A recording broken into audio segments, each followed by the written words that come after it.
सदाशिवसमारम्भां शङ्कराचार्यमध्यमाम् अस्मदाचार्यपर्यन्तां वन्दे गुरुपरम्पराम् वन्दे गुरुपरम्पराम्। वासुदेवेन्द्रयोगीन्द्रं नत्वा ज्ञानप्रदं गुरुं मुमुक्षूणां हितार्थाय तत्त्वबोधोऽभिधीयते। दमः कः चक्षुरादि बाह्येन्द्रिय निग्रह। અહીં સુધીની આપણે વિચારણા જોઈ કે જે સાધન ચતુષ્ટય સંપન્ન અધિકારી છે એના માટે અહીં શંકરાચાર્યજી તત્વનો વિવેક કેવા પ્રકારે કરી શકાય એ વિચારણા જણાવવાના છે એવી પ્રતિજ્ઞા કરી. એટલે સાધન ચતુષ્ટય એટલે શું? તો કે એ અધિકારીત્વ છે સાધન ચતુષ્ટય, અને સાધન ચતુષ્ટય જે અધિકારીત્વ છે એ જે પ્રાપ્ત કરશે એને આ તત્વનો વિવેક સમજાશે. અધિકારીત્વમ ફલ સંબંધિત્વમ. તો એ અધિકારીત્વ શું છે, એ સાધન ચતુષ્ટય શું છે, ચાર સાધન કયા છે એની વિચારણામાં વિવેક. તો વિવેકની આપણે વિચારણા જોઈ કે જે નિત્ય છે અને અનિત્ય છે બંને ભેગા થઈ ગયા છે, બંનેને જુદા જુદા જાણવાની વિવેક શક્તિ, બુદ્ધિ શક્તિ, એને વિવેક કહેવામાં આવે છે. અને આપણે જોઈએ છે નિત્ય સુખ, દુઃખ રહિત નિત્ય સુખની પ્રાપ્તિ કરવી છે, તો જે દુઃખ રહિત નિત્ય સુખ જેનું સ્વરૂપ જ છે એની પ્રાપ્તિનો પ્રયત્ન કરવો પડે, અને એને જ અહીંયા એકમ વસ્તુ નિત્યમ બ્રહ્મ એવું કહેવામાં આવ્યું. તો હવે જે વસ્તુ નિત્ય છે એની પ્રાપ્તિનો પ્રયત્ન કરવાનો, અને જે અનિત્ય છે કે દુઃખરૂપ છે એને શું કરવાનું? એની પ્રાપ્તિની ઈચ્છા છોડી દેવાની. તો એ જે અનિત્ય છે એની પ્રાપ્તિની ઈચ્છા છોડી દેવી અથવા એની પ્રાપ્તિના પ્રયત્નમાંથી મનને પાછું વાળી દેવું એને વૈરાગ્ય કહેવામાં આવે. એની ઈચ્છા ન હોવી. ઇહ સ્વર્ગ ભોગેશુ ઈચ્છા રાહિત્યમ. એ ઈચ્છા રાહિત્ય કેમ છે? તો કે વિવેક આવી ગયો એટલે કે નિત્ય શું છે અનિત્ય શું છે સમજાઈ ગયું. જો અનિત્યથી આપણું ધ્યેય સિદ્ધ થવાનું ન હોય તો એની ઈચ્છા શા માટે કરવાની? એટલે અનિત્યની ઈચ્છા રાહિત્યમ એને વૈરાગ્ય કહેવામાં આવે છે. ત્યાર પછી જે ષટ સંપત્તિ છે, ત્રીજું સાધન, એમાં 6 સંપત્તિની વાત કરવામાં આવી કે જે અધ્યાત્મ યાત્રા કરવાની છે. અજ્ઞાન અવસ્થાથી આરંભીને, અર્થાત હું પોતાને શરીર, ઇન્દ્રિયો, મન, બુદ્ધિ અત્યારે માની રહ્યા છીએ, તો એ જે હું પોતાને શરીર, ઇન્દ્રિયો, મન, બુદ્ધિ માનું છું એ અજ્ઞાન અવસ્થા છે. અને અજ્ઞાન અવસ્થાથી આરંભ કરી અને આત્મ સ્વરૂપમાં સ્થિતિ થાય ત્યાં સુધીની જે આપણી યાત્રા છે એને અધ્યાત્મ યાત્રા કહેવાય છે. અને અધ્યાત્મ યાત્રા જો સારી રીતે કરવી હશે તો આધ્યાત્મિક સંપત્તિની આવશ્યકતા છે. ભૌતિક સંપત્તિ હોય, એ રીતે પારલૌકિક સંપત્તિ હોય, પુણ્ય એ પરલોકમાં સુખ આપનારી સંપત્તિ છે. આ છે એ આધ્યાત્મિક સંપત્તિ કહેવાય, આંતરિક સંપત્તિ કહેવાય. તો એ જે ષટ સંપત્તિ અર્થાત કે 6 સંપત્તિ છે એ કઈ કઈ છે અને એને આપણે કેવી રીતે પ્રાપ્ત કરી શકીએ એની આપણે વિચારણા જોતા હતા. એમાં પહેલું સમહ કહ, તો કે મનોનિગ્રહ. મનનો નિગ્રહ, મનનું નિયમન. નિયમન અર્થાત કે મન વિચાર તો કરશે જ, પણ શેનો વિચાર કરવો અને શેના વિચારમાંથી પાછું વળવું એ આપણે જે શાસ્ત્ર સમજ પ્રાપ્ત કરેલી છે એને આધારે જો મન વિચારણા કરે તો એ મન નિયમનમાં છે એવું કહેવાય. એ મનનું નિયમન છે, રોકી નથી દેવાનું. વાહન વ્યવહારનું નિયમન કરીએ એવી રીતે કયા વિષયોનું ચિંતન કરવું અને શેનું ન કરવું એ વિવેક આધારે નક્કી કરવાનું. તો એને કહેવાય છે મનોનિગ્રહ, મનનો નિગ્રહ, એને શ્રમ કહેવાય. હવે મન નિયમનમાં આવી ગયું, પણ ઇન્દ્રિયો એના સંસ્કારને, પૂર્વ સંસ્કારને લીધે જેને ઈશ્વરે જ બહિર્મુખ બનાવી છે, પરાંચી ખાની, એ બહાર જવાના સ્વભાવવાળી જ છે. તો એવી ઇન્દ્રિયોને પણ નિયમનમાં રાખવાની આવશ્યકતા છે, અન્યથા એ મનને પણ ખેંચી જશે. એટલે એને દમો કહેવામાં આવે છે, જેની આપણે છેલ્લે વિચારણા પૂર્ણ કરી. ચક્ષુરાદિ બાહ્યેન્દ્રિય નિગ્રહ. ઇન્દ્રિયોનું પણ નિયમન આવશ્યક છે. જો એ નિયમનમાં નહીં હોય તો પરાણે મનને લઈ જશે. જો ખાલી ઇન્દ્રિયોનું નિયમન કરીશું ને મન નિયમનમાં નહીં હોય તો ભગવાન કહે છે એ પ્રમાણે એ મિથ્યાચાર કહેવાશે. યહ આસ્તે મનસા સ્મરણ. ઇન્દ્રિયોને તો રોકી લીધી, મન દ્વારા જો વિષયોનું ચિંતન થતું રહેશે તો એ મિથ્યાચાર કહેવાશે અને એ પણ આપણા કલ્યાણમાં ઉપયોગી નથી. એટલે સમ અને દમ બંનેની આવશ્યકતા છે. મનને પણ સમજાવીને અનિચ્છિત વિષયોમાં જતું હોય, જગતના વિષયોમાં જતું હોય તો એમાંથી એને પાછું વાળવાનું. ઇન્દ્રિયો પણ જો જે અકર્તવ્ય થતું હોય એવામાં જતી હોય, જે જગતના ભોગો છે એમાં જ સુખબુદ્ધિપૂર્વક જતી હોય, તેમાંથી ઇન્દ્રિયોને પણ પાછી વાળવી. એટલે શમ અને દમ એ બંને દ્વારા મન અને ઇન્દ્રિયોના નિગ્રહની વિચારણા આપણે જોઈ ગયા. કેવી રીતે કરવાની, એનાથી શું ફાયદો થાય છે, નહીં કરીએ તો શું નુકસાન થશે, આપણે જીવનમાં કેવી રીતે એને આત્મસાત કરી શકીએ, એ બધી વિસ્તારપૂર્વક આપણે વિચારણા જોઈ છે. ત્યારબાદ હવે જે ત્રીજું સાધન આવે છે એ પણ ખૂબ અગત્યનું સાધન છે, એની આપણે વિચારણા કરવાની છે અને આપણે એનું ઉચ્ચારણ કરીશું. ઉપરમઃ કહ સ્વધર્માનુષ્ઠાનમ એવ. હા, શમ દમ ઉપરમ તિતિક્ષા શ્રદ્ધા અને સમાધાન. એમાં હવે આ ત્રીજી સંપત્તિ છે ઉપરમઃ કહ. ઉપરમ એટલે શું? તો એનો ઉત્તર અહીંયા આપવામાં આવે છે. સ્વધર્મનું અનુષ્ઠાન કરવું એને ઉપરમ કહેવામાં આવે છે.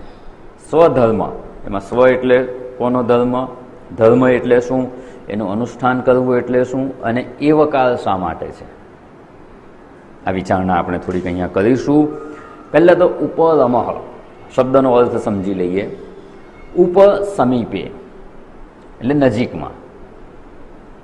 ઉપ સમીપે, ઉપનો અર્થ સંસ્કૃતમાં થાય છે સમીપે, એટલે સંસ્કૃતમાં એવી બોલવાની રીત છે. ઉપ સમીપે એટલે ઉપ બરાબર સમીપે, એટલે ઉપ સમીપે. ઉપ શબ્દનો અર્થ થાય છે સમીપમાં, અને રમઃ એટલે રમણ કરવું, રમવું. રમવું અર્થાત શું? જેમાં આનંદ આવે એવી પ્રવૃત્તિ કરીએ તો રમે છે એવું કહેવાય. આનંદ આવતો હોય તો જ રમે ને માણસ, નહીં તો ક્યારે રમે? ક્રિકેટ રમવા જ્યારે છોકરો જાય, ભર ઉનાળામાં બપોરે ગરમી હોય તોય દોડાદોડ કરીને રમે. કેમ રમે છે? એ એના માટે રમત છે. અને કંઈક કામ કહીએ તો કે બજારમાં જઈને આ લઈ આવ, પેલું 1 કલાક રમતો એના 10 મિનિટમાં જ જઈને આવી જવાતો હોય ને તો એ કહેશે ના બહાર બહુ ગરમી છે, હું નહીં જાઉં. કારણ કે એમાં એને રમત નથી, રમતનું સુખ નથી. તો અહીંયા શું છે? ઉપ સમીપે રમણમ. ઉપ સૌથી નજીક શું છે આપણું સ્વરૂપ?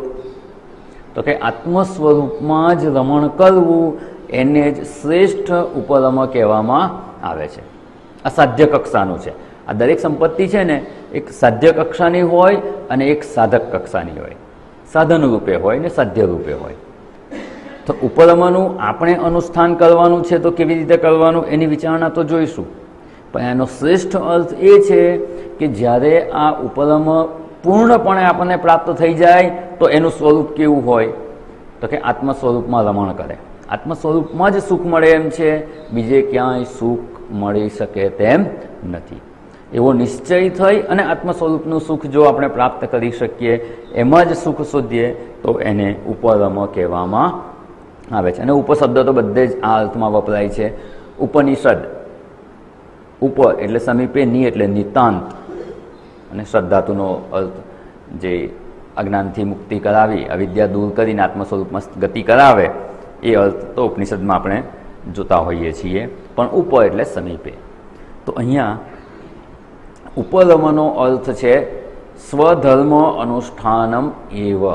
પોતાના ધર્મનું અનુષ્ઠાન કરવું, એ જ કરવું, જકાર છે. પોતાના સ્વધર્મનું જ અનુષ્ઠાન કરવું એને ઉપરમ કહેવામાં આવે છે. હવે જ્યાં એવકાર કીધું એટલે શું? આ જ કરવાનું એટલે બીજાનો નિષેધ થઈ ગયો. તો પોતાના સ્વધર્મનું જ અનુષ્ઠાન કરવાનું, બીજાનું નહીં. સ્વધર્મ સિવાયનું કંઈ પણ હોય તો એનું અનુષ્ઠાન કરવાનું નહીં. કેમ? એની આપણે વિચારણા આગળ જોઈશું એટલે સ્પષ્ટ થઈ જશે. કારણ કે સાધક માટે આ સંપત્તિ છે, અને આ હશે તો અધિકારીત્વ આપણે સરળતાથી પ્રાપ્ત કરી શકીશું. હવે ઉપરમાંનો જો સરળ અર્થ જોવો હોય તો એવું કહી શકાય કે શમ અને દમ એ બંને જોયું એમાં આપણો પ્રયત્ન છે. પ્રયત્નપૂર્વક મનને જગતના વિષયોના વિચારણામાંથી પાછું વાળીએ છીએ. દમની અંદર પણ પ્રયત્નપૂર્વક ઇન્દ્રિયોને પાછી વાળવાનો પ્રયત્ન કરીએ છીએ, સ્વસ્વ ગોલકે સ્થાપનમ, અને આપણા લક્ષ્યમાં પરોવવાનો પ્રયત્ન છે. તો અહીંયા આ શ્રમ અને દમ બંને પ્રયત્ન કરીએ છીએ. જ્યારે એ પ્રયત્ન રહિત સ્થિતિ થઈ જાય ને તો એને ઉપરમ કહેવાય. પ્રયત્ન વગર જ અનાયાસ આપણું મન જગતના વિષયોમાંથી પાછું વળી જાય. પ્રયત્ન વગર જ અનાયાસ આપણી ઇન્દ્રિયો જગતના વિષયોનું ગ્રહણ ન કરે તો એને ઉપરમ કહેવામાં આવે છે.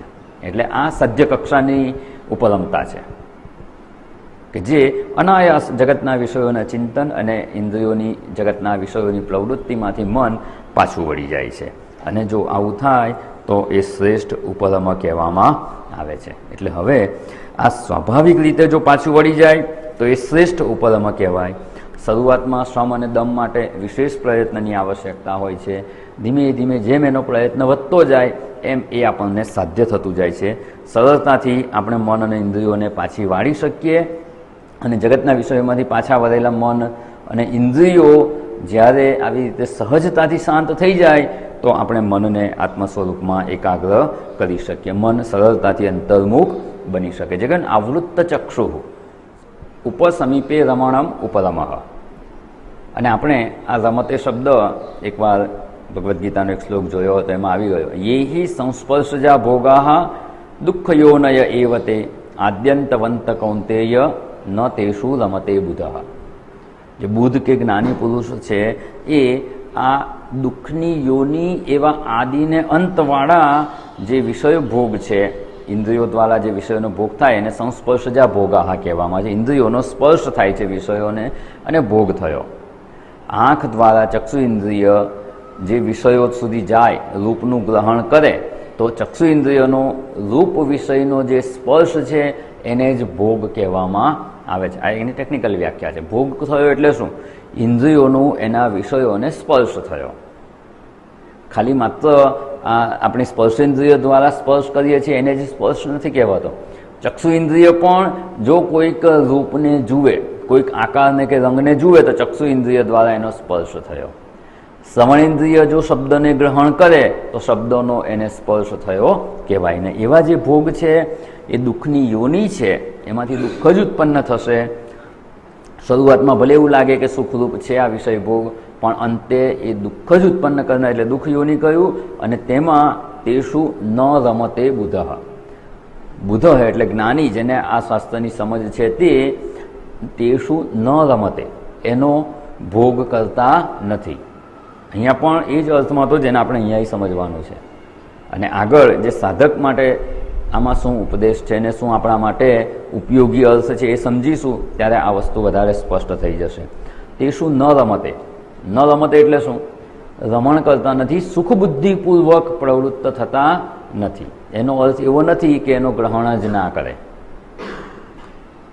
જીવતો જાગતો મનુષ્ય હોય, ઇન્દ્રિયો વિષયોનું ગ્રહણ તો કરશે જ, પણ તે શું ન રમતે, બિલકુલ પ્રવૃત્તિ નથી એવું નહીં, એને સુખબુદ્ધિપૂર્વક ગ્રહણ કરતા નથી. છોકરો ક્રિકેટ રમવા જાય છે ગરમીમાં, એ જે દ્રષ્ટાંત જોયું એ સુખબુદ્ધિપૂર્વક જાય છે એટલે એને રમતે કહ્યું. અને બજારમાં કંઈક લેવા મોકલીએ અને જાય તો એ સુખબુદ્ધિપૂર્વક નથી જતો, પરાણે જવું પડે એટલે જાય છે. બસ એવી જ રીતે અહીંયા પણ જે સ્વધર્મ અનુષ્ઠાન કહ્યું છે એ આ જ અર્થમાં છે કે આત્મ સ્વરૂપમાં નિત્ય રમણ છે, આત્મ સ્વરૂપમાં મનને સ્થિત કરવાનો પ્રયત્ન છે. અને જો કંઈક વ્યવહાર થાય છે કે કરવો પડે છે તો તે શું ન રમતે, સુખબુદ્ધિપૂર્વક નહીં તો કેવી બુદ્ધિપૂર્વક? તો એનો અર્થ અહીંયા જણાવેલો છે સ્વધર્મ અનુષ્ઠાનમ. એવું મારું કર્તવ્ય છે કે મારો સ્વધર્મ છે એટલે કરું છું, ન રમતે. એટલે આનો અધ્યાહાર અર્થ આટલો મનમાં રાખીશું ને તો આ વસ્તુ એકદમ સ્પષ્ટ થઈ જશે. ભલે જગતમાં પ્રવૃત્ત થવું પડે, આપણી વ્યવહારિક ઉપાધિ હોય તો એને અનુસાર જે કંઈ કર્તવ્ય કર્મો કરવાના થતા હોય એ ચોક્કસ કરવાના, તો તે શું ન રમતે. એનાથી સુખી થઈ જઈશ એના માટે નહીં, રમણ તો આત્મ સ્વરૂપમાં જ છે, જગતમાં જે પ્રવૃત્તિ છે એ આપણા કર્તવ્ય કર્મ છે એમ સમજીને કરવાનું છે. એટલે અહીંયા આપણે આ વિચારણા જોઈ. તો હવે આપણે જે વિચારણા કરવાની છે કે જે સાધક કક્ષા માટે આપણે કહ્યું સ્વધર્મ અનુષ્ઠાનમ એવ, અહીંયા શંકરાચાર્યજીએ આ વ્યાખ્યા કરી છે. વાસ્તવમાં તો આત્મ ઉપસમીપે રમણમ, નજીકમાં રમણ કરતો. નજીકમાં શું છે? સૌથી નજીક આપણું શરીર છે, શરીર કરતાંય નજીક ઇન્દ્રિયો છે, ઇન્દ્રિયો કરતાંય નજીક મન છે, એના કરતાંય નજીક બુદ્ધિ છે, ને એના કરતાંય નજીક શું છે? તો કે આપણું પોતાનું આત્મ સ્વરૂપ. આત્મ સ્વરૂપમાં સુખ બુદ્ધિપૂર્વક આપણે સ્થિત થવાનું છે, પણ અત્યારે એ થઈ શકતું નથી. આપણે પ્રયત્ન કરી રહ્યા છીએ. તો આ ઉપરમનો અર્થ શું કરવાનો? કે જે સાધ્ય છે આત્મ સ્વરૂપમાં રમણ કરવું છે, એમાં જ સુખ બુદ્ધિપૂર્વક સ્થિત રહેવું છે, પણ એ કક્ષાએ અત્યારે નથી. તો એ કક્ષાએ પહોંચવા માટે જે કરીએ ને એ પણ એનું જ સાધન કહેવાય. એ આત્મ સ્વરૂપમાં સ્થિત થવા માટે જે ઉપયોગી છે એને પણ એ જ સાધન કહેવાય. તો આત્મ સ્વરૂપમાં રમણ કરવા માટે શું ઉપયોગી થઈ શકે? જો સીધે સીધા થઈ જ જતા હોય અને 24 કલાક એમાં સ્થિતિ રહેતી હોય તો કંઈ કરવાની આવશ્યકતા નથી. કરવું છે એ નથી થઈ શકતું, તો એ કેવી રીતે કરી શકાય? તો કે સ્વધર્મનું અનુષ્ઠાન કરવાથી આત્મ સ્વરૂપમાં સ્થિતિ થઈ શકશે. એના માટે યોગ્ય થવાશે. એટલે એ અહીંયા આપણે વિચારણા કરવાની છે. એટલે આપણે આપણો સ્વધર્મ એટલે શું, હવે એની વિચારણા કરવાની. સ્વધર્મ અને જે પેલો લક્ષ્ય અર્થ જોયો ને ઉપરમનો, આત્મ સ્વરૂપમાં નિત્ય રમણ કરવું, એ જ સ્વધર્મનો જો શ્રેષ્ઠ અર્થ જોઈએ તો એ જ છે. સ્વ સ્વરૂપ કયું છે આપણું? સ્વ એટલે હું. આપણે ઘણા બધા અર્થમાં શબ્દ વાપરીએ છીએ. આપણા શરીર માટે પણ હું કહીએ છીએ ને. અત્યારે ક્યાં બેઠા છીએ? સત્સંગ હોલમાં. સત્સંગ હોલમાં બેઠું છે શરીર, અને આપણે કહીએ છીએ કે હું સત્સંગ હોલમાં બેઠો છું. એટલે શરીરને હું માનીએ તો જ આ વાક્ય આપણે બોલી શકીએ કે હું સત્સંગ હોલમાં બેઠો છું. એટલે હું પોતાને અત્યારે શરીર રૂપે પણ માનું છું, એટલે સ્વનો અર્થ શરીર પણ થાય. હું સાંભળું છું તો શ્રવણેન્દ્રિયને હું માની લીધા. શરીરમાંથી ઉઠીને આપણે શ્રવણેન્દ્રિયમાં બેસી ગયા. તો શ્રવણેન્દ્રિય, ચક્ષુ ઇન્દ્રિય, બધી ઇન્દ્રિયોને પણ આપણે હું તરીકે સ્વીકારીએ છીએ. મનને તો કે હું વિચારું છું, બુદ્ધિને હું આ નક્કી કરું છું, મેં આ નિર્ણય કર્યો છે. તો નિર્ણય કરનાર હું છું, વિચાર કરનાર હું છું. તો આ બધાને આપણે હું તરીકે સંબોધન કરીએ છીએ. અને પછી છેલ્લે જ્યારે શાસ્ત્ર અધ્યયન કરીએ ત્યારે શું? તો કે હું આત્મ સ્વરૂપ છું. તો સ્વ એટલે હું, અને હું આ બધા અર્થમાં શબ્દ પ્રયોજાય. તો શ્રેષ્ઠ અર્થ તો એ જ છે કે હું, સ્વ એટલે હું, અને હું એટલે આત્મ સ્વરૂપ. અને આત્મ સ્વરૂપનો ધર્મ શું છે? તો કે સચ્ચિદાનંદ સ્વરૂપ. બીજો કોઈ એનો ધર્મ છે જ નહીં. સચ્ચિદાનંદ સ્વરૂપ. તો એમાં એનું જ અનુષ્ઠાન કરવું, એમાં જ સ્થિત રહેવું, એ શ્રેષ્ઠ અર્થ છે. પણ જે વ્યવહારમાં જ્યારે આપણે જેને હું માનીએ એનો ધર્મ હોય એ આપણો ધર્મ થઈ જાય. હવે આપણે કેવી રીતે આ સ્વધર્મનું અનુષ્ઠાન કરવું એ વિચારણામાં આગળ વધવાનું છે. જો હું પોતાને શરીર માનું તો શરીરના જે કંઈ ધર્મો છે એ મારા થઈ જાય. આ ધર્મ શબ્દ છે ને, ધર્મ શબ્દ કર્મ માટે સમાનાર્થી જેવો શબ્દ છે. સ્વધર્મ કહીએ કે સ્વકર્મ કહીએ. સ્વધર્મ એટલે જ સ્વકર્મ. જે રીતે બરફ છે, બરફનો ધર્મ શું છે? ઠંડક આપવી. એ જ એનું કર્મ પણ છે. એની બાજુમાં કંઈ પણ તમે મૂકો એને શું આપશે? ઠંડક જ આપશે. અગ્નિનો ધર્મ છે ગરમી આપવી, ઉષ્ણતા અને પ્રકાશ આપવો. તો જે પણ એની નજીક જશે એને ઉષ્ણતા આપશે જ. એટલે એનો ધર્મ કહો કે કર્મ કહો, સમાનાર્થી શબ્દો છે. પાણીનો ધર્મ કહીએ કે નીચે વહેવું, એ પાણીનો ધર્મ છે. અને પાણીનું કર્મ શું છે? એ પણ એના દ્વારા એ જ ક્રિયા થઈ રહી છે, વહેવાની ક્રિયા થાય છે. તો આપણે પણ અહીંયા સ્વધર્મ એટલે સ્વકર્મ. તો આપણા કર્મો કયા કરવાના કે જેથી એ આપણા માટે આ સંપત્તિ બની જાય. અને સ્વધર્મનું અનુષ્ઠાન એટલું જ કરવાનું છે. જે આપણો સ્વધર્મ થતો હોય એ ચોક્કસ કરવાનો, સ્વધર્મ ન થતો હોય એનો નિષેધ કરવા માટે અહીંયા એવ શબ્દ છે. એટલે એવો શબ્દ જ વધારે અગત્યનો છે. આમ તો કહીએ સ્વધર્મ અનુષ્ઠાન તો સમજવાનું જ છે, પણ એ સિવાયનાથી નિવૃત્ત કરવા માટે એવ શબ્દ છે. જો એનાથી નિવૃત્ત નહીં થઈએ ને તો આખું જીવન સ્વધર્મ સિવાયના કર્મોમાં વ્યતીત થઈ જશે. અને આની વિચારણા બાદ એક લિસ્ટ બનાવવાનું, દિવસ દરમિયાન કેટલા કર્મો એવા છે કે જે આપણા સ્વધર્મ થતા હતા અને કરીએ છીએ, અને કેટલા કર્મો એવા છે કે જે આપણું સ્વધર્મ નથી, શાસ્ત્રએ કે લોકદ્રષ્ટિએ એ આપણું કર્તવ્ય કર્મ નથી થતું અને છતાં એ કરીએ છીએ.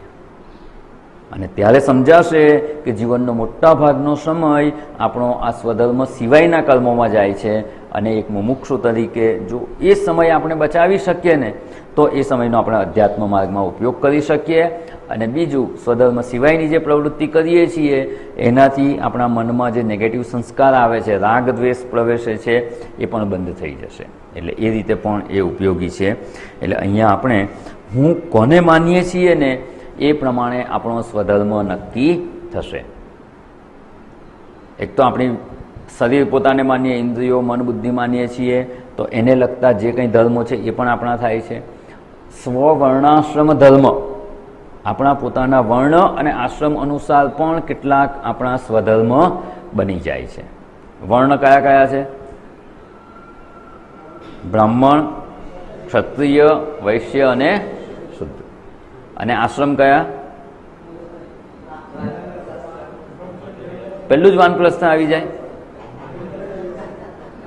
આપણે બધાની વિચારણા કરીએ છીએ, આપણી પોતાની નહીં કે આપણે વાનપ્રસ્થમાં છીએ એટલે વાનપ્રસ્થ. યાદ રાખવા માટેની જ વિચારણા છે. યાદ એવી રીતે યાદ રાખવાનું, સમજવાનું કે કાયમ માટે યાદ રહી જાય. સિક્વન્સમાં યાદ રાખે ને તો યાદ રહી જાય. બ્રહ્મચર્ય આશ્રમ, પછી શું આવે? ગૃહસ્થ આશ્રમ, પછી વાનપ્રસ્થ અને સંન્યાસ આશ્રમ. આમાંથી જે આશ્રમમાં આપણે હોઈએ તે અને જે આપણો વર્ણ હોય એને અનુરૂપ જે છે એ શાસ્ત્રોક્ત સ્વધર્મ કહેવાય. બ્રહ્મચારીએ બ્રહ્મચારીના કર્મો કરવાના હોય, ગૃહસ્થે ગૃહસ્થના કર્મો કરવાના હોય, વાનપ્રસ્થએ વાનપ્રસ્થના કર્મો કરવાના હોય, સંન્યાસીએ સંન્યાસના કર્મો કરવાના હોય. જે પણ એના માટે શાસ્ત્રોએ કહ્યા છે એ કર્મો કરવા એને સ્વધર્મનું અનુષ્ઠાન કહેવાય. એટલે પહેલાં આપણે વિચારણા જોઈએ, સ્વરૂપે આપણે કોને સ્વીકારીએ છીએ? તો કે શરીર, ઇન્દ્રિયો, મન બુદ્ધિને. અને જેને સ્વીકારીએ છીએ એ ઉપાધિ અનુસાર શાસ્ત્રોએ કેટલાક કર્મો આપણને સોંપેલા છે. બ્રહ્મચારી છે તો એણે સંધ્યા, વંદન, ગુરુ સેવા, જો ગુરુકુળમાં રહેતો હોય તો ગુરુ સેવા, માતા પિતાની સેવા, આ જે અમુક કર્મો શાસ્ત્રોએ કહ્યા છે એ નિત્ય થવા જ જોઈએ. એ જ સ્વધર્મનું આચરણ કરવાનું. એ સિવાયનું મોબાઈલ પર વિડીયો ગેમ રમવી એ વિદ્યાર્થી કે બ્રહ્મચારી માટે કર્તવ્ય છે ખરું? ના. અને જો અધ્યયન સમયે એ કરતો હોય તો શું કહેવાય એને? એના માટે એ પરધર્મ છે, સ્વધર્મ નથી. આ તો એક દ્રષ્ટાંત જોયું. આપણા જીવનની બધી જ પ્રવૃત્તિને આપણે એનાલિસિસ કરવાની. આ આપણા જે ક્લાસ છે ને, વેદાંતનું અધ્યયન એટલે રિસર્ચ જ કહેવાય. આપણે રિસર્ચ જ કરવાની, એનાલિસિસ કરતા જવાનું. અને રિસર્ચ કરતાં કરતાં આપણે શાસ્ત્રના સિદ્ધાંતોને આત્મસાત કરવાના છે. અને આમ કહીએ ને તો આ જે માહિતી મળી ગઈ ને એને વિજ્ઞાન કહેવાય, સાયન્સ કહેવાય. હવે એને આપણા જીવનમાં કેવી રીતે એપ્લાય કરવું તો એને ટેકનોલોજી કહેવાય. સાયન્સ અને ટેકનોલોજી શબ્દ જે છે ને મૂળભૂત રીતે આ જ અર્થ છે. તમને એનું જ્ઞાન થઈ ગયું, જાણી લીધું, એ સાયન્સ છે, વિજ્ઞાન છે. પછી એને કેવી રીતે ઉપયોગમાં લાવવું ને એ ટેકનોલોજી છે. જેવી રીતે કોઈક મોટરની શોધ થઈ, ઇલેક્ટ્રિક મોટરની, એ શોધ થઈ એ સાયન્સ છે. પછી એની ઉપર બ્લેડ ફિટ કરીને મિક્સચર બનાવીએ અને ચટણી વાટવા માટે વાપરીએ તો એ શું થયું? એ ટેકનોલોજી થઈ. એવી રીતે અહીંયા આ ઉપરમ એટલે શું, સમ એટલે શું, દમ એટલે શું, આની સમજ પ્રાપ્ત કરી લીધી ને એ સાયન્સ છે, વિજ્ઞાન છે. એને આપણા જીવનમાં કેવી રીતે સમ આવે, આપણા જીવનમાં કેવી રીતે દમ આવે, આપણા જીવનમાં ઉપરમ કેવી રીતે આવે, સ્વધર્મનું અનુષ્ઠાન આપણે કેવી રીતે કરવાનું અને એ કરવાનો પ્રયત્ન કરીએ એને ટેકનોલોજી કહેવાય. એટલે સાયન્સ અને ટેકનોલોજીનો સમન્વય થવો જરૂરી છે.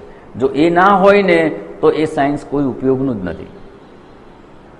કોઈ ડૉક્ટર બની ગયા, આવડી ગયું, અમુક રોગ થયા તો આ રોગ કેવી રીતે થાય ખબર છે, એ રોગને દૂર કરવા શું કરવાનું એ ખબર છે, એના માટે કઈ દવા આપવાની, એ દવા શરીરમાં જઈ અને શું અસર કરશે, કેવી રીતે રોગને નાબૂદ કરશે એ બધું ખબર છે, પણ સામે કોઈ પેશન્ટ છે અને જો પોતાના જ્ઞાનનો ઉપયોગ ના કરે, દવા આપે નહીં અને રોગ મટાડે નહીં, તો એ સાયન્સનો શું ઉપયોગ? એ વ્યર્થ છે, ઉપયોગી નથી થતું એ. પણ એનો ઉપયોગ કરી અને જો કોઈ દર્દીને રોગમુક્ત કરવામાં આવે તો એને ટેકનોલોજી કહેવાય. એવી રીતે અહીંયા આ સ્વધર્મનું અનુષ્ઠાન આપણે કેવી રીતે કરવાનું એ કરી અને જો એવું અનુષ્ઠાન કરવામાં આવશે તો આ ઉપરમની પ્રાપ્તિ થઈ જશે. અને એ ઉપરમની પ્રાપ્તિ થશે તો જેમ જેમ ઉપરમતા વધતી જશે તેમ તેમ આત્મ સ્વરૂપમાં સ્થિતિ આપણી થતી જશે. જે પ્રયત્ન કરીશું એ સફળ થતો જશે. એટલે અહીંયા સ્વ એટલે શરીર, ઇન્દ્રિયો, મન, બુદ્ધિને સ્વ માનીએ છીએ. એનાથી આગળ વધી અને શાસ્ત્રોક્ત જે આપણા કર્તવ્ય કર્મો કે સ્વધર્મ છે એ વર્ણ અને આશ્રમ અનુસાર કહેવામાં આવેલા છે. અને ત્રીજું જોઈએ તો વ્યવહારિક ઉપાધિ પણ આપણી છે. કોઈક વિદ્યાર્થી છે, કોઈક શિક્ષક છે, કોઈક ખેડૂત છે, કોઈકને ફેક્ટરી છે, કોઈ ક્યાંક કામ કરે છે, કંઈક રસોઈનું કામ કરીએ છીએ. જે આપણી વ્યવહારિક ઉપાધિ હોય, કોઈકના પિતા છે, કોઈકના પુત્ર છે, કોઈકના ભાઈ છે, બેન છે, જે વ્યવહારિક ઉપાધિ છે એ ઉપાધિને અનુરૂપ પણ આપણા સ્વધર્મ છે અને એ સ્વધર્મનું પણ અનુષ્ઠાન થવું જોઈએ. એ સિવાયનું જરૂરી નથી. એટલે અહીંયા સ્વધર્મનું અનુષ્ઠાન એને જ અહીંયા ઉપરમ કહેવામાં આવે છે. અને જે શ્રેષ્ઠ અર્થ જોઈએ કે હું આત્મ સ્વરૂપ છું, શરીર, ઇન્દ્રિયો, મન, બુદ્ધિથી મુક્ત ચૈતન્ય સ્વરૂપ પોતાને જાણી લીધા ને તો કશું જ નથી. તો શું કરવાનું? સચ્ચિદાનંદ સ્વરૂપમાં સ્થિત રહેવાનું. એ જ આપણો સ્વધર્મ છે. એટલે જ્યારે જે સમયે આપણું મન જેને હું માને એને અનુરૂપ આપણા સ્વધર્મ છે. શું 24 કલાક આવું રહી શકાય છે? તો કે ના, 24 કલાક આત્મ સ્વરૂપમાં સ્થિત રહેવાતું નથી. તો જ્યારે જેને હું માનીએ છીએ એના સ્વધર્મનું અનુષ્ઠાન આપણે કરવું જોઈએ. જો ઉપાધિ સાથે તાદાત્મ્ય છે તો એને અનુરૂપ સ્વધર્મ છે. ધારો કે દ્રષ્ટાંત રૂપે જોઈએ કે એક ભાઈ છે, કોઈક સંસ્થામાં ટ્રેઝરર છે, સેક્રેટરી છે કે કંઈક પોસ્ટ પર છે, કંઈક એની ઉપાધિ છે. તો શું આખો દિવસ એણે એ જ કરવાનું છે? ના. એ સોસાયટીની મિટિંગ હોય, કંઈક હોય અને ત્યારે એનું જે કામ હોય ત્યારે એણે એ કરવાનું હોય. અઠવાડિયે એકવાર મિટિંગ થતી હોય 2 કલાક, તો એ 2 કલાક દરમિયાન એનું એ કર્તવ્ય બને છે. કારણ કે એ સમયે એટલી વાર પૂરતું એણે એ ઉપાધિ ધારણ કરી છે. પછી જ્યારે બીજા કામ કરતા હોય, પોતાની નોકરી ધંધો કરતા હોય ત્યારે ત્યાંની ઉપાધિ જુદી હોય છે. ત્યારે કંઈ પેલું મનમાં રાખીને બેસી રહે તો આ કામ ના થાય. એટલે જ્યારે જે ઉપાધિ સાથે તાદાત્મ્ય છે એ ઉપાધિના કર્તવ્ય કર્મો એ જ આપણા સ્વધર્મ છે અને એ સારી રીતે થવા જોઈએ. જો એ સારી રીતે કરવામાં આવશે તો એ આપણા માટે અહીંયા આ સાધન બની જાય છે, અધિકારીત્વ પ્રાપ્ત કરવા માટેનો ઉપયોગી બની જાય છે. એટલે જ્યારે હવે કહ્યું કે આ સ્વધર્મ છે એટલે એનું અનુષ્ઠાન કરો, જ્યારે એવું કહ્યું એટલે એનાથી બીજો ફાયદો એ થશે કે આપણું મન પણ ધીમે ધીમે શુદ્ધ થશે. મન અશુદ્ધ ક્યારે થાય છે? મનની અશુદ્ધિ એટલે શું? મનમાં રાગ દ્વેષ પ્રવેશે એ જ મુખ્ય અશુદ્ધિ છે. શાસ્ત્રમાં મુખ્ય રાગ દ્વેષને જ અશુદ્ધિ કહી છે. જો રાગ હશે ને તો કર્તવ્ય નહીં હોય ને તો પણ કરવાનું મન થશે. દ્વેષ હશે તો કર્તવ્ય હશે ને તો એ છોડવાનું મન થશે. એટલે અહીંયા રાગ દ્વેષ અને રાગ માટે પ્રવૃત્ત થઈશું. ધારો કે કોઈક વિષયમાં કે કોઈક વસ્તુમાં રાગ છે, મને આ ગમે, રાગ દ્વેષ શબ્દ જવા દો, સરળ ભાષામાં કહીએ તો મને આ ગમે અને મને આ ન ગમે. તો મને આ કરવું ગમે અને આ કરવું ન ગમે. જો આવું રાખી અને આપણે જીવન જીવીશું ને તો એ આપણા મનમાં રાગ દ્વેષ વધારશે અને ચિત્તને અશુદ્ધ જ કરશે. કારણ કે આ મને ગમે એટલે શું થયું? નહીં આપણું કર્તવ્ય તોય કરવા પ્રયત્ન કરીશું. ધારો કે ગમે છે અને કરીશું અને ઈચ્છિત ફળ મળી જાય તો શું થશે? વધારે પ્રાપ્તિની ઈચ્છા થશે. જ્યારે આપણો પ્રયત્ન સફળ થાય અને ઈચ્છિત મળી જાય તો લોભ જાગે. એવું નથી કે એકવાર મળી ગયું એટલે ઈચ્છા સમાપ્ત થઈ જશે. એકવાર આપણી ઈચ્છિત વસ્તુ મળી જાય ને એટલે થોડોક સમય એ ઈચ્છા શાંત થાય, થોડા સમય પછી પુનઃ એ ઈચ્છા પ્રગટ થતી હોય છે અને વધારે જોરથી પ્રગટે. પેલું કહે ને યજ્ઞમાં પેલું ઘી હોમતા હોય, બધું યજ્ઞમાં જે સામગ્રી હોમતા હોય એમાં બધું જ નાખે ને પછી ઘી પણ નાખતા હોય, ઘી તો પ્રવાહી જ હોય એ વખતે, એટલે ઘી નાખે ને એટલે થોડીક વાર એવું લાગે અગ્નિ ઓલવાઈ ગયો, અને થોડી વારમાં શું થાય પાછું વધારે જોરથી પ્રજ્વલિત થાય.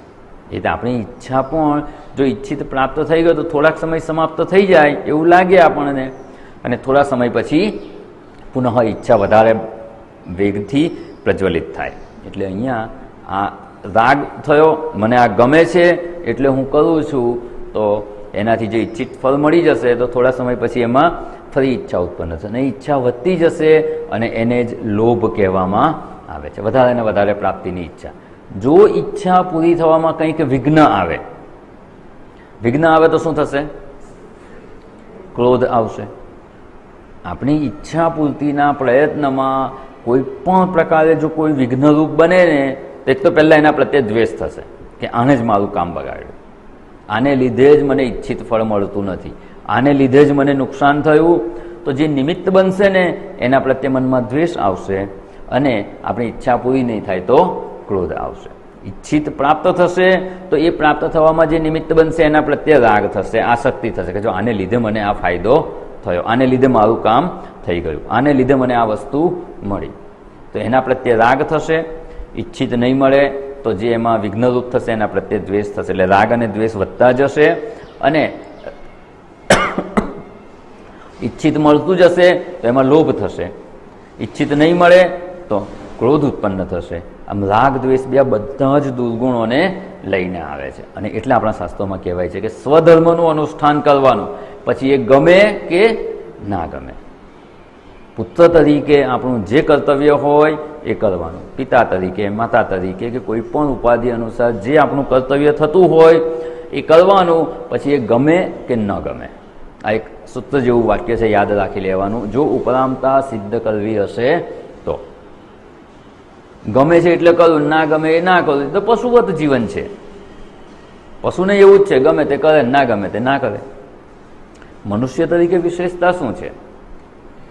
મને ગમે કે ના ગમે, મારું કર્તવ્ય છે કે મારો સ્વધર્મ છે તો મારે એ કરવાનું, ના ગમતું હોય તો પણ કરવાનું, અને ગમતું હોય છતાં જો આપણું કર્તવ્ય ના હોય તો એને છોડી દેવાનું. એને જ અહીંયા કહેવામાં આવે છે સ્વધર્મનું અનુષ્ઠાન. એટલે ગમે કે ના ગમે, સ્વધર્મ માટે જરૂરી હોય એ કરવાનું, ન હોય તો નહીં કરવાનું. એનાથી ચિત્તમાં નવા રાગદ્વેષ પણ નહીં પ્રવેશે, અને જૂના રાગદ્વેષ જે સંસ્કાર રૂપ રહેલા છે એ જો અભિવ્યક્ત થવા પ્રયત્ન કરે, આ મને ગમે એવી જે ઈચ્છા થવી શું છે? પૂર્વેના મનમાં રહેલા સંસ્કાર જ છે રાગદ્વેષના, કે રાગ છે ક્યાંક તો એ કરવાનું મન થશે, મને આ ગમે, તો એને જો ત્યાં જ દબાવી દેવામાં આવે, સંસ્કાર જેવા ઉદ્ભૂત થાય ત્યાં જ દબાવી દેવામાં આવે તો એ સંસ્કાર પોતાનું ફળ આપીને નાશ પામે છે. જો એ સંસ્કાર ઉત્પન્ન થયા કે મને આ ગમે ને એવું કરીએ તો એ વધારે દ્રઢ થાય છે. એટલે જૂના સંસ્કારને પણ નાશ કરવા કે નષ્ટ કરવાનો આ એક ઉપાય છે. મનમાં અનેક જન્મોના સંસ્કાર છે, અને અમુક સમયે અમુક સંસ્કાર અભિવ્યક્ત થતા હોય છે. જે વાસના કહીએ છીએ ને એ ધીમે ધીમે એના ફળ આપે, એ પરિપક્વ થાય એટલે ફળ આપે, ફળ આપે એટલે મનમાં એવો વિચાર આવે કે મને આ ગમે, મારે આ જોઈએ. અને જો એ વિચાર આવે ત્યાં જ એને અટકાવી દેવામાં આવે તો એ તો શું થયું? એનું ફળ આપી દીધું, એને મનમાં વિચાર આવી ગયો. સંસ્કાર એટલું જ કરે છે, સંસ્કાર મનમાં મારે આમ કરવું છે એટલે સંસ્કારે એનું ફળ આપી દીધું. પછી એને એ વિચારને આપણે આગળ પકડીને જીવીએ છીએ કે છોડી દઈએ છીએ એ આપણા હાથની વાત છે.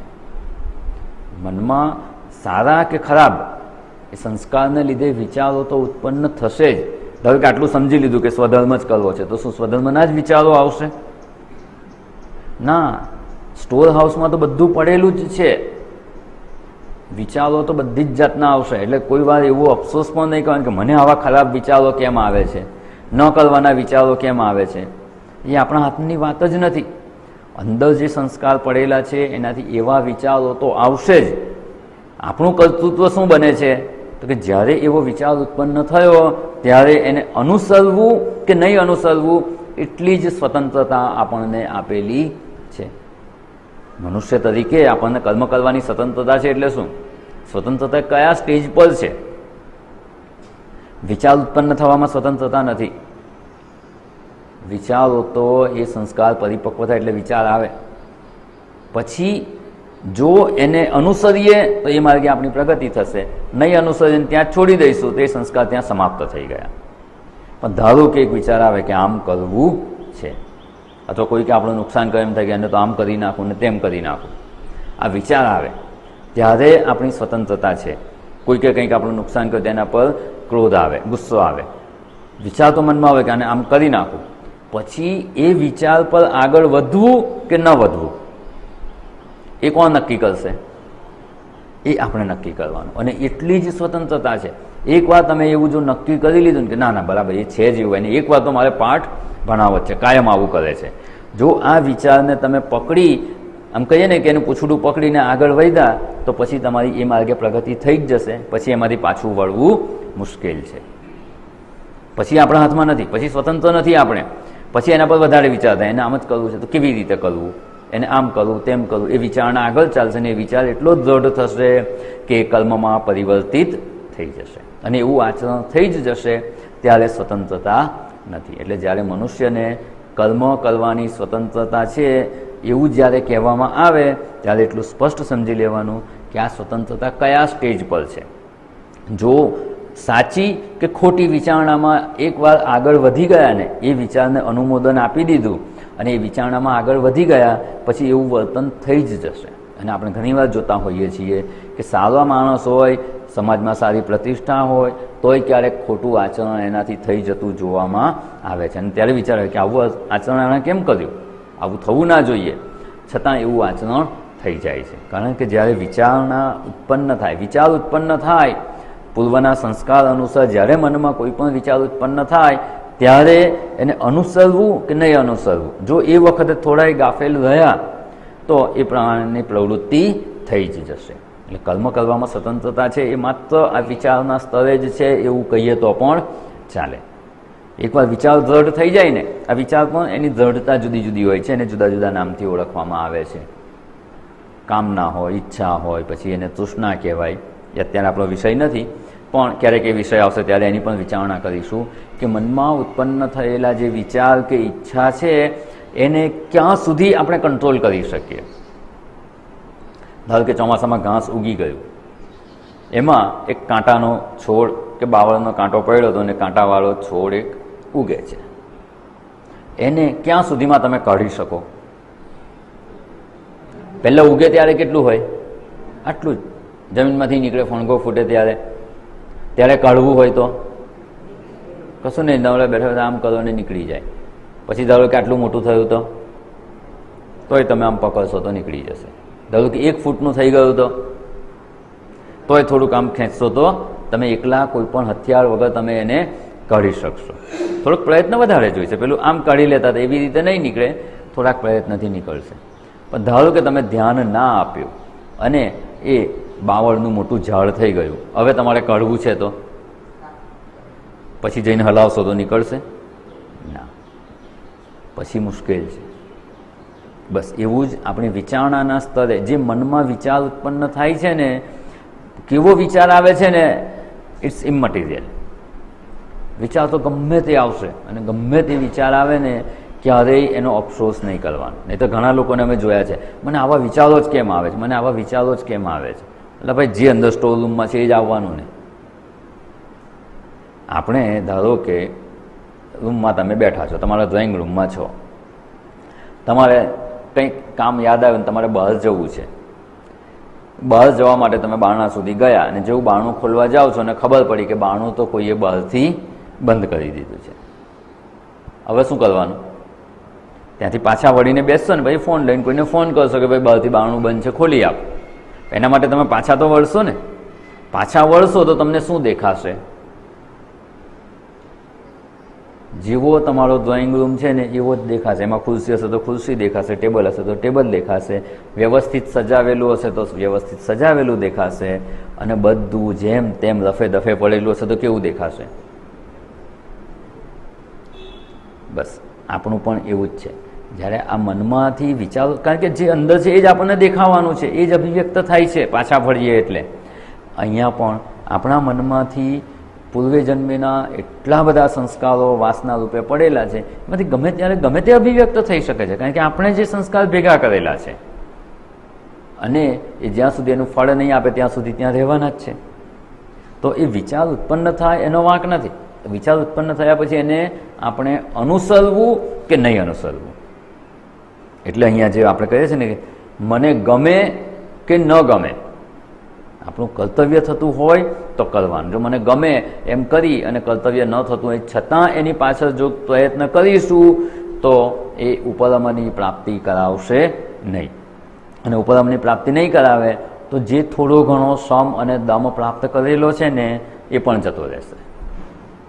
કારણ કે બાજુ પ્રવૃત્ત કરીશું એટલે ઇન્દ્રિયો પ્રવૃત્ત થશે, મન પણ એમાં જશે. એટલે સમ દમની જે થોડી ઘણી પ્રાપ્તિ થઈ છે એ પણ ધોવાઈ જશે. એટલે એવું ન થાય એટલે આ ઉપરમની આવશ્યકતા છે. બીજા શબ્દોમાં કહેવું હોય તો એવું કહી શકાય કે જે સમ અને દમ પ્રયત્નપૂર્વક પ્રાપ્ત થયેલા છે ને એને જાળવી રાખવાને એને ઉપરમ કહેવાય છે. મન વિષયોમાંથી પાછું વળી ગયું, પ્રયત્ન કરીને મનને પાછું વાળીએ છીએ, મનનું નિયમન કરીએ છીએ, ઇન્દ્રિયોનું નિયમન કરીએ છીએ, અને એ મન અને બુદ્ધિ અરે ઇન્દ્રિયો પોતપોતાના વિષયોમાંથી જગતમાંથી પાછી વળી ગઈ એને ત્યાં મેન્ટેન કરવું ને એને ઉપરમ કહેવામાં આવે છે. પુનઃ એ તરફ પ્રવૃત્તિ ન થવી, કારણ કે સ્વધર્મનું જ આચરણ જે આપણું કર્તવ્ય છે એ કરવાનું, એ સિવાયમાં નહીં જવાનું. એટલે ઓટોમેટિક એમાંથી આપણે બચી શકીએ તેમ છીએ.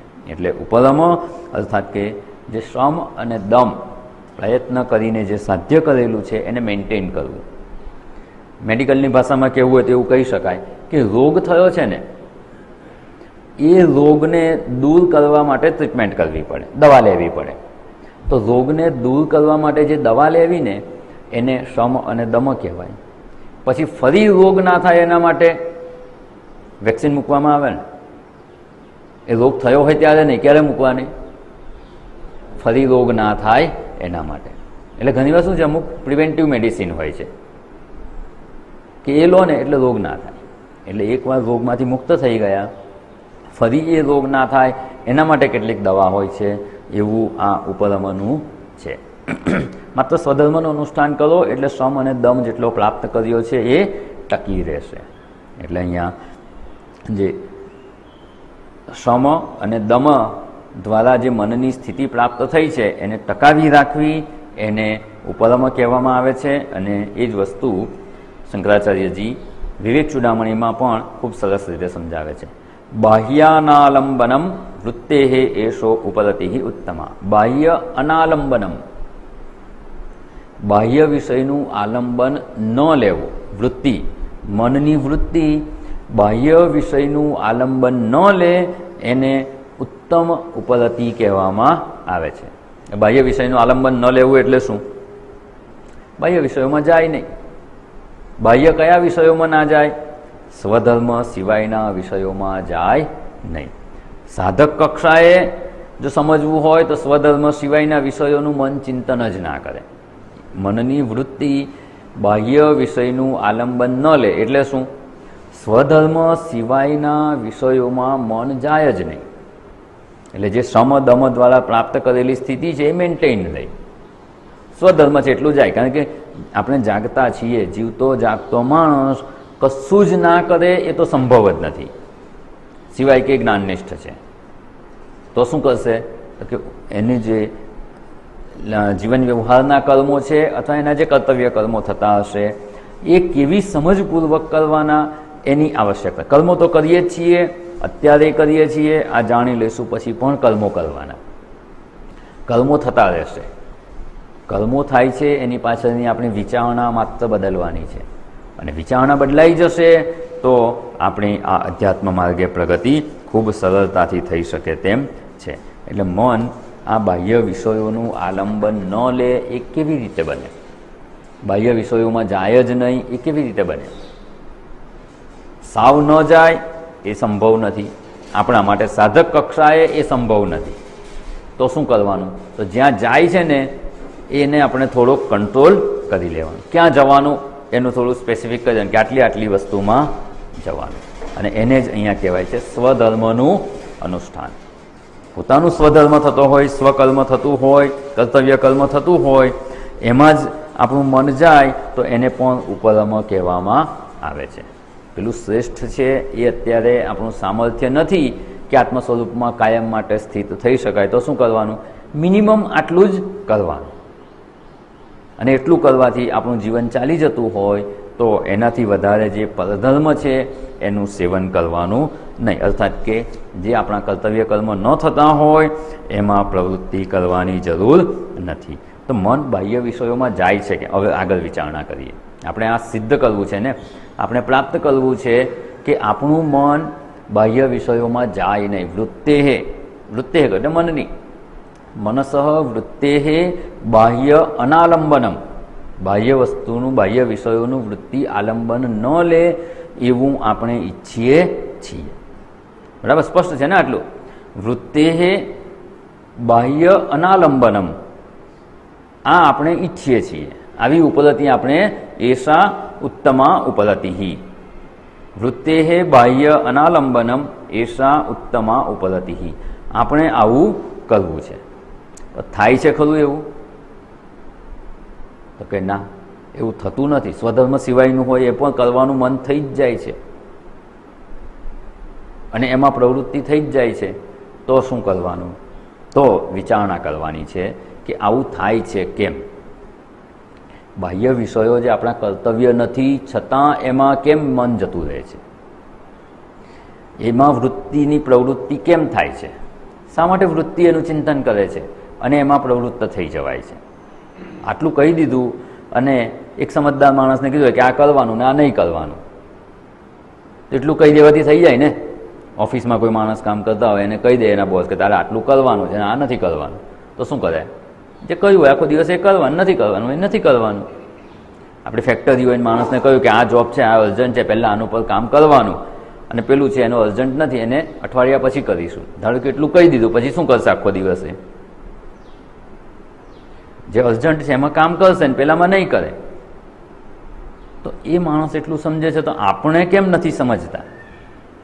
અને ધારો કે જે કહ્યું હોય એ છોડીને પેલું જ જે કામનું નથી ત્યાં જ જતો રહે માણસ કામ કરવા, તો શું કરીએ એને? આપણે થાય ને એવું?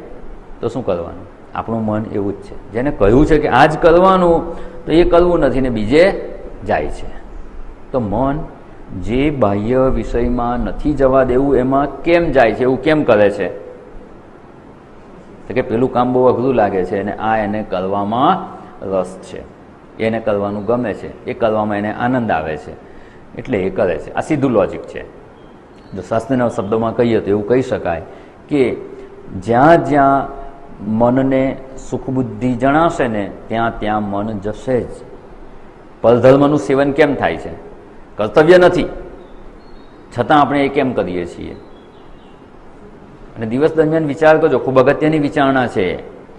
દિવસ દરમિયાન આપણો મોટા ભાગનો સમય જે આપણું કર્તવ્ય નથી ને એમાં જ વ્યતીત થઈ જાય છે. સત્સંગમાં કેમ નથી આવતા? હવે તો તમે રિટાયર થઈ ગયા, શું જવાબ હોય? શિબિરમાં કેમ નથી આવતા? તો કે છોકરાઓ છે ને એમને સ્કૂલે જવાનું હોય ને એમને તૈયાર કરવાના હોય ને સ્કૂલે મૂકવા જવાનું હોય, એટલે અમારાથી અવાતું નથી. હવે આ શું છે? શું આ શાસ્ત્રએ સોંપેલું કર્તવ્ય છે? એક ગૃહસ્થ માટે શાસ્ત્ર કેટલું કર્તવ્ય સોંપે છે? પુત્રના ઘરે પારણું બંધાય, એટલે પુત્રના ઘરે પુત્ર જન્મ થાય એટલે ગૃહસ્થનું કર્તવ્ય સમાપ્ત થઈ જાય છે. પછી ઘરે હોઈએ મદદ કરીએ જુદી વાત છે.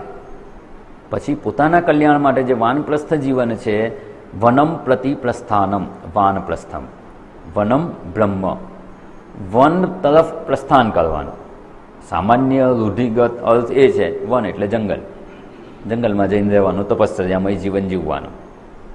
એ અર્થ પણ યોગ્ય છે, કારણ કે એ આત્મ સ્વરૂપના ચિંતન માટે અનુકૂળતા રહે. લોકોથી દૂર જ હોય એટલે પછી બીજી કોઈ પ્રવૃત્તિ થાય નહીં. પણ શાસ્ત્રોક્ત અર્થ છે વનમ બ્રહ્મ, બ્રહ્મ ને વનમ. વનમ એટલે શ્રેષ્ઠમ, સૌથી શ્રેષ્ઠ શું છે? તો કે બ્રહ્મ. એટલે વન શબ્દ બ્રહ્મ માટે વપરાયો છે. બ્રહ્મની પ્રાપ્તિ માટે પ્રસ્થાન કરવું, એના પ્રયત્નમાં આગળ વધવું, એને વાનપ્રસ્થ કહેવામાં આવે છે.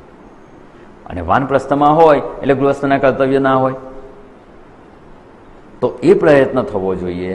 પણ એ નથી કરતા અને આ સુખ મળે છે, એમાં આસક્તિ છે, રાગ છે એટલે જે આપણું કર્તવ્ય નથી છતાં એવી પ્રવૃત્તિમાં આપણે જીવનનો સમય વાપરતા હોઈએ છીએ. એટલે જ્યારે કર્તવ્ય નથી અને છતાં જો એમાં પ્રવૃત્ત થતા હોઈએ, કર્તવ્ય નથી છતાં એનું આચરણ થતું હોય તો સમજી લેવાનું કે મનમાં ક્યાં ખૂણે ખાંચરે એમાં સુખબુદ્ધિ રહેલી છે. જો સુખબુદ્ધિ ના હોય ને તો, અને સુખબુદ્ધિ જો આ આત્મ સ્વરૂપનું ચિંતન કરવું છે કે અધ્યાત્મ માર્ગે પ્રગતિ કરવી એમાં સુખબુદ્ધિ હોય તો પેલું આપોઆપ છૂટી જશે, ધીમે ધીમે ઓછું થઈ જશે. એ કર્મ નથી કરવા કોઈને મદદરૂપ ના થઈએ એવી વિચારણા નથી, બહુ સ્પષ્ટ રહેવાનું. જ્યારે આપણું આધ્યાત્મિક કર્તવ્ય આવતું હોય, આધ્યાત્મિક પ્રવૃત્તિનો સમય હોય કે આધ્યાત્મિક આપણે પ્રગતિ કરવી છે, એના માટે કંઈ પણ કરવાનું હોય તો એને પ્રાયોરિટી હોય. એ ના હોય એ સમયે ચોક્કસ મદદરૂપ થઈએ. આપણે જગતમાં બીજા બધાને મદદ કરીએ છીએ તો ઘરમાં કેમ નહીં કરવાની, પણ not at the cost of આધ્યાત્મિક પ્રવૃત્તિ. એટલું આપણને સ્પષ્ટ હોવું જોઈએ. એટલે જ્યારે આધ્યાત્મિક પ્રવૃત્તિ છૂટી જાય અને બીજી પ્રવૃત્તિમાં જો સમય જતો હોય તો સમજી લેવાનું કે એમાં આપણને સુખબુદ્ધિ રહેલી છે. એટલે આમ કહીએ ને તો વિષયોમાં સુખ છે ને, કે જગતની કોઈ અન્ય પ્રવૃત્તિમાં સુખ છે એવી બુદ્ધિ જ આપણને એમાં પ્રવૃત્તિ કરાવે છે કે પરધર્મનું આચરણ કરાવે છે. એટલે આપણે જે વિચાર વૃત્તે બાહ્ય અનાલંબનમ કરવું છે એવું તો બાહ્ય વિષયનું આલંબન મન કેમ લે છે? તો કે જ્યાં જ્યાં સુખબુદ્ધિ રહેલી હશે એનું આલંબન મન લેશે જ. તો કરવાનું શું હવે? બાહ્ય વૃત્તિનું, બાહ્ય વિષયોનું આલંબન મન ન લે એવું ઈચ્છતા હોઈએ તો જેનું જેનું આલંબન ન લે, જેમાંથી પાછા વળવું છે ને એમાંથી સુખબુદ્ધિ છોડી દેવાની. બહુ જ સરળ છે, બહુ સીધો સાદો ઉપાય છે. એમાંથી સુખબુદ્ધિ વિચારણા દ્વારા છોડી દે. આમ તો ખબર જ છે પણ એટલી દ્રઢ નથી અને પૂર્વના સંસ્કાર વધારે દ્રઢ છે. એટલે એમાં સુખ નથી, જગતના વિષયોમાં કે બીજી કોઈ પણ પ્રવૃત્તિમાં સુખ નથી ને એવો વારંવાર વિચાર કરવાથી એમાં સુખબુદ્ધિ જતી રહેશે તો મનની પ્રવૃત્તિ એમાંથી અટકી જશે. પછી ભલે આપણું કર્તવ્ય થતું એટલું ચોક્કસ કરીએ, કર્તવ્ય નહીં થતું હોય એમાંથી સુખબુદ્ધિ છોડવાનો પ્રયત્ન કરવાનો. એટલે વિષયોમાં સુખ છે એવી ભ્રાંતિ જ્યાં સુધી રહેલી છે, જગતમાં સુખબુદ્ધિ છે ત્યાં સુધી મનને જલ્દી પાછું વાળવી શકાય તેમ નથી. બાહ્ય વૃત્તિનું અવલંબન ના લેવું જોઈએ એવું ગમે એટલી વાર કહેવામાં આવે છતાંય મન એને સ્વીકારવા તૈયાર રહેતું નથી. એટલે પહેલાં કરવાનું શું? બાહ્ય આલંબન ના લે મન એવું ઈચ્છતા હોઈએ તો એમાંથી સુખબુદ્ધિ છોડવાનો પ્રયત્ન કરવા. એનું કારણ જે છે સુખબુદ્ધિ છે એને છોડવાનો પ્રયત્ન કરવાનો. અને આમ તો માહિતી તો આપણને છે જ, માત્ર એ વિચારણાને દ્રઢ કરતા રહેવાની. જેમ જેમ એ વિચાર દ્રઢ થશે ને એમ સુખબુદ્ધિ છૂટશે. સુખ નથી એવી ખબર તો છે જ પણ એ સમજ આપણી દ્રઢ નથી. અત્યારે જે છે ને એવું કહી શકાય કે આપણી પાસે ઇન્ફોર્મેશન છે, માહિતી છે, અને પેલું જે છે ને એ આપણો અનુભવ છે. અનેક જન્મોના સંસ્કાર જેટલો અનુભવ છે કે જગતમાં સુખ છે અને જગતમાં સુખ નથી એ માત્ર માહિતી છે. અને એટલે હંમેશા માહિતી અને અનુભવ બેમાં પ્રબળ કોણ કહેવાય? અનુભવ જ પ્રબળ કહેવાય. કોઈ ગમે તે કહે કે અહીંયા સાપ નથી, અહીંયા સાપ નથી, પણ આપણે શું કહીશું? મેં જોયો છે ને સાપ. 10 જણા કહેશે કે ના સાપ નથી તો એ માહિતી છે, અને મેં જોયો છે સાપ એ અનુભવ છે, એ વધારે પ્રબળ છે. તો અનુભવ પ્રબળ છે. તો હવે આપણે શું કરવાનું? જે માહિતી છે ને એને અનુભવમાં કન્વર્ટ કરવાનો. એ અનુભવમાં ત્યારે જ કન્વર્ટ થાય જ્યારે આપણા રોજબરોજના જીવનના અનુભવોનું વિશ્લેષણ કરીએ, આ વિચારણાને વધારે ને વધારે દ્રઢ કરીએ, અને એ જ્યારે અનુભવરૂપ થઈ જશે ને ત્યારે પેલો અનુભવ ઢીલો પડી જશે કે ના એમાં સુખ નથી. અને સુખ નથી એ જ્યારે અનુભવ કક્ષાએ જો આવી જશે ત્યાર પછી મન એનું આલંબન નહીં લે, પછી કંઈ કહેવું નહીં પડે, મન સરળતાથી ઉપરામ થઈ જશે. એટલે બાહ્ય વૃત્તે અનાલંબનમ, વૃત્તે બાહ્ય અનાલંબનમ એષા ઉત્તમા ઉપરતિઃ. એટલે બાહ્ય વિષયોમાં સુખ છે એવી બુદ્ધિ જ આપણને એના વિષયોમાં પ્રવૃત્ત કરે છે. એટલે બાહ્ય વિષયોમાં સુખ નથી એ બુદ્ધિ, સુખ નથી એવી બુદ્ધિ દ્રઢ કરવાની, એ વિચારને દ્રઢ કરવાનો, તો જ આમાં કંઈક આપણી પ્રગતિ થઈ શકશે. જ્યાં સુધી સુખબુદ્ધિ રહેલી છે, જગતમાં સુખત્વધિ છે, બીજો શબ્દ આ સરસ છે, સુખત્વધિ, સુખ હોવાપણાની બુદ્ધિ. એ દૂર નહીં થાય ને ત્યાં સુધી આ ઉપરમતા પ્રાપ્ત થતી નથી. પ્રયત્નપૂર્વક શ્રમ કરીશું પણ પાછો એ બંધ તૂટી જ જશે, એ ટકશે નહીં. એટલે એ ટકે એના માટે ઉપરમની આવશ્યકતા છે. એટલે અહીંયા આપણે જે જગતના વિષયોમાં સુખ અનુભવાય છે, હવે આમાં ઘણી એ પણ વિચારણા થાય છે કે સુખ નથી એવું કહીએ છીએ, પણ અનુભવ છે કે નહીં? અત્યારે અનુભવ તો એવો જ થાય છે, પૂર્વેનો અનુભવ છે, સંસ્કાર રૂપ છે, અને અત્યારે એવું થાય છે કે અમુક જગ્યાએ પ્રાપ્ત થાય તો અનુભવ સુખ થયું. તો જગતમાં જે સુખ અનુભવાય છે ને એની શાસ્ત્ર ના નથી પાડતું. વ્યવહારિક કાળે જગતમાં સુખ અનુભવાય છે તો પછી એમાં સુખ નથી એવું કેવી રીતે માનવાનું? આઈસ્ક્રીમ ખાવાની ઈચ્છા થઈને આઈસ્ક્રીમ ખાઓ તો સુખ થાય છે કે નહીં? અનુભવ છે. ઈચ્છિત વસ્તુ પ્રાપ્ત થાય એટલે સુખ અનુભવાય છે.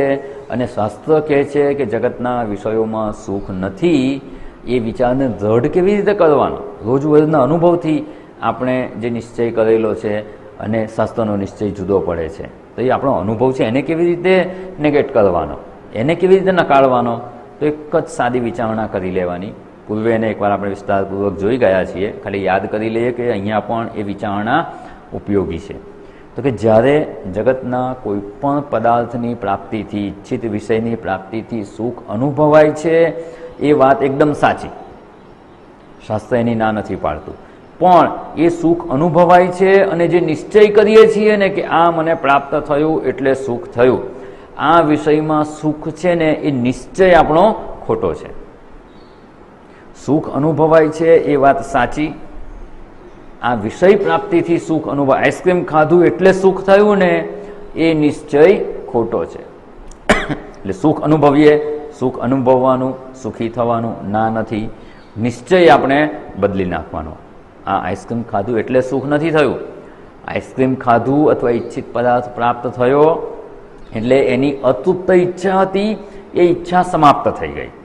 અને એ ઈચ્છા સમાપ્ત થઈ ગઈ એટલે એ ઈચ્છાથી જે આત્મસુખ ઢંકાયેલું હતું ને એ અભિવ્યક્ત થઈ ગયું.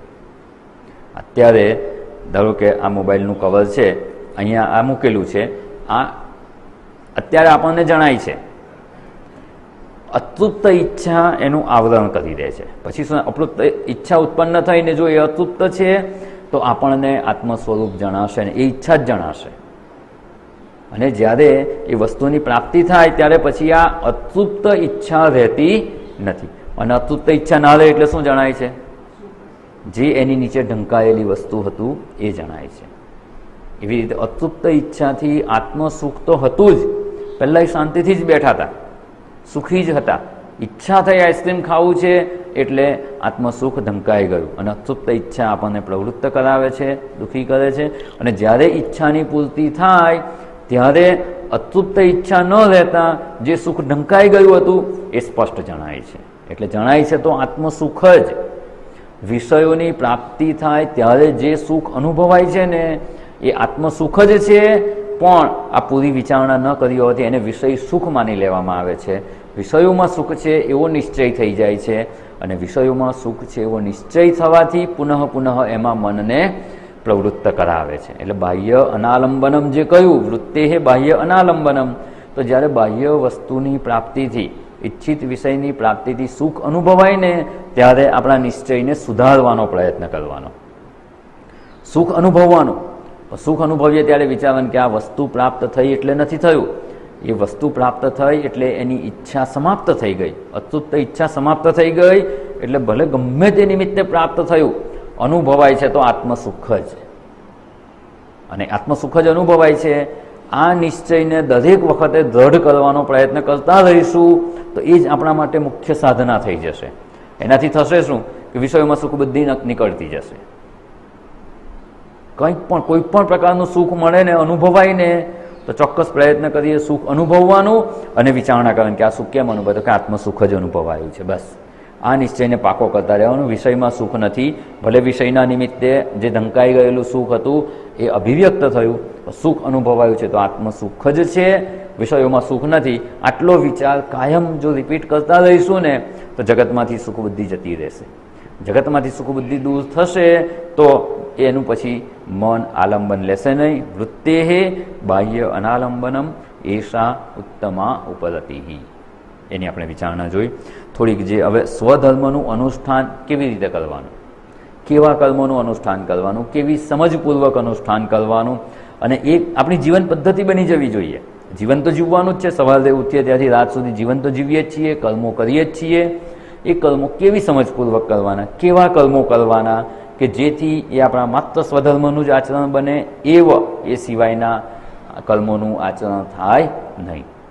તો એ આપણી વિચારણા બાકી રહે છે. એ આપણે કાલે પુનઃ મળીશું ત્યારે એ વિચારણા કરીશું. ઓમ પૂર્ણમદ પૂર્ણમિદમ પૂર્ણાત પૂર્ણમુદચ્યતે પૂર્ણસ્ય પૂર્ણમાદાય પૂર્ણમેવાવશિષ્યતે. ઓમ શાંતિ શાંતિ શાંતિ. હરિ ઓમ. શ્રી ગુરુભ્યો નમઃ. હરિ ઓમ.